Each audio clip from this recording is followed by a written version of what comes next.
आया त्रेता युग। जाम्बवंत जी ने भगवान राम की सेना का साथ दिया। पूरे रामायण काल में साक्षात नारायण के अलावा कोई ऐसा पात्र नहीं था जो जाम्बवंत जी से युद्ध लड़ सके। यह वही थे जिन्होंने हनुमान जी का मार्गदर्शन किया और उन्हें उनकी भूली हुई शक्तियों की याद दिलाई। लंका विजय के बाद जाम्बवंत जी ने अपने आराध्य श्री राम को ही युद्ध के लिए चुनौती दे दी।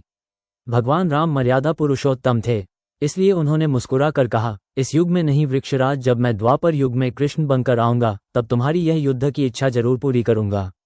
बस इसी एक युद्ध के इंतजार में जामवंत जी गुजरात के पोरबंदर में स्थित रानाबाव की इस खौफनाक गुफा में चले गए और युगों तक अपने प्रभु का इंतजार करने लगे।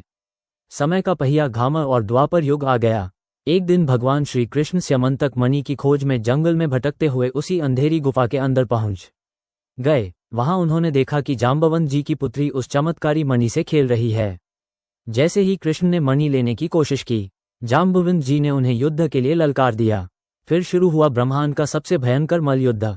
ये युद्ध 1 या 2 दिन नहीं बल्कि बिना रुके लगातार 28 दिनों तक चला। 28वें दिन उस अजय और बलशाली जाम्बवंत का शरीर पसीने से कांपने लगा।